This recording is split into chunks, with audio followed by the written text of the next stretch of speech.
അതെ, ഈ ജീരകം തൊലി കളയുക എന്ന് പറഞ്ഞൊരു പ്രയോഗം നമ്മുടെ നാട്ടിലുണ്ടല്ലേ. ഇപ്പം ഈ അടുത്താണ് എനിക്ക് മനസ്സിലായത്, ഇംഗ്ലീഷിൽ സമാനമായിട്ടുള്ള ഒരു പ്രയോഗമുണ്ട്. ടു സീ ലയൺ സംബഡി എന്നാണ് അതിൻ്റെ ഇംഗ്ലീഷ്. അപ്പോൾ അതൊരു ഒറിജിനൽ അതിൻ്റെ ഒരു കോമിക് സ്ട്രിപ്പിൽ നിന്നാണ്. പക്ഷെ സംഭവം എന്താണെന്ന് വെച്ച് കഴിഞ്ഞാൽ, നമ്മൾ തർക്കിക്കാൻ വേണ്ടി നമ്മൾ കുറേ ചോദ്യങ്ങൾ ചോദിക്കുമല്ലോ. നമ്മൾ എന്തെങ്കിലും ഡിബേറ്റ് ചെയ്യുമ്പോൾ നമ്മൾ കുറേ ചോദ്യങ്ങൾ ചോദിക്കും. അപ്പോൾ ഈ ചോദ്യങ്ങൾ ചോദിക്കുന്നത് നമുക്ക് ആവശ്യത്തിന് അറിവ് നേടാൻ വേണ്ടിയിട്ട്, ക്ലാരിറ്റി വരുത്താൻ വേണ്ടിയിട്ടല്ല, പക്ഷെ മറ്റേ ആൾക്ക് ഒന്നും അറിയില്ല എന്ന് കാണിച്ച് നമുക്ക് ഡിബേറ്റ് ജയിക്കാൻ വേണ്ടി മാത്രമാണ്.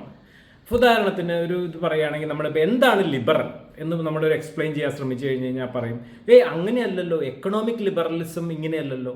അപ്പോൾ പറയും, നമ്മൾ എക്കണോമിക് ലിബറലിസത്തിൻ്റെ ഡെഫിനിഷൻ എന്താണ്? അപ്പോൾ ഡെഫിനിഷൻ പറഞ്ഞു കഴിയുമ്പോൾ പറയും, അല്ല മറ്റേ സോഷ്യൽ ഡെഫിനിഷൻ പറയൂ. അപ്പോൾ അത് പറഞ്ഞു കഴിഞ്ഞാൽ പറയും, അത് എവിടെയുള്ളതാണ്? അപ്പം നമ്മൾ പറയും, അത് വിക്കിപീഡിയ. അപ്പോൾ വിക്കിപീഡിയ ഇതല്ല എന്നുള്ളത്, ശരിയല്ല ഉള്ളത് ഇനിയൊരു റെഫറൻസിൽ കണ്ടല്ലോ. പിന്നെ ചോദിക്കും, ഇതിൻ്റെ റെഫറൻസ് എന്താണ്? പക്ഷെ ആ ഫിലോസഫർ ഇങ്ങനെ അല്ലല്ലോ പറഞ്ഞത്.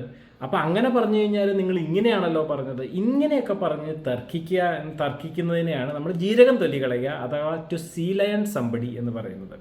അരിസ്റ്റോട്ടിൽ ഇത് പണ്ടേ പറഞ്ഞിട്ടുണ്ട്. അരിസ്റ്റോട്ടിൻ്റെ കാലത്ത് സോഫിസ്റ്റുകൾ എന്ന് പറയുന്ന ഒരു ഗ്രൂപ്പ് ആൾക്കാരുണ്ടായിരുന്നു.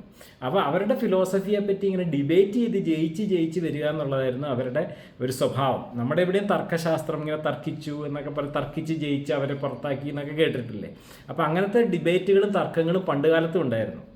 അപ്പോൾ ഈ സോഫിസ്റ്റുകളുടെ ഇതുപോലെയുള്ള ഒരു ടെക്നിക്സ് ആണ് എന്ന് അരിസ്റ്റോട്ടിൽ പറഞ്ഞിട്ടുണ്ട്.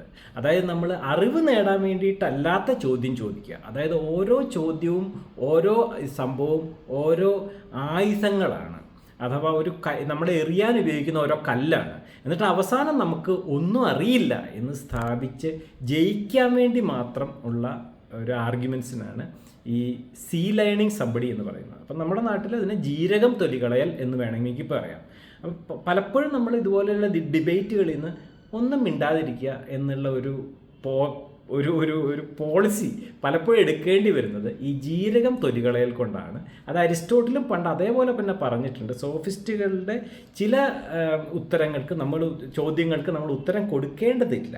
കാരണം ചോദ്യം ചോദിക്കുന്നതിൻ്റെ ഉദ്ദേശശുദ്ധിയെയും നമ്മൾ ചോദ്യം ചെയ്യേണ്ടതുണ്ട്. അപ്പോൾ ഉദ്ദേശശുദ്ധി കറക്റ്റാണ്, ക്ലാരിറ്റി വരുത്താൻ വേണ്ടി മാത്രമാണ് ചോദ്യങ്ങളും ആർഗ്യുമെൻസും എങ്കിലും മാത്രമേ നമുക്ക് ഉത്തരം കൊടുക്കേണ്ട ഉത്തരവാദിത്തമുള്ളൂ എന്ന് അരിസ്റ്റോട്ടിൽ വാദിച്ചു. അത് ശരിയാണെന്നാണ് എനിക്കും തോന്നുന്നത്.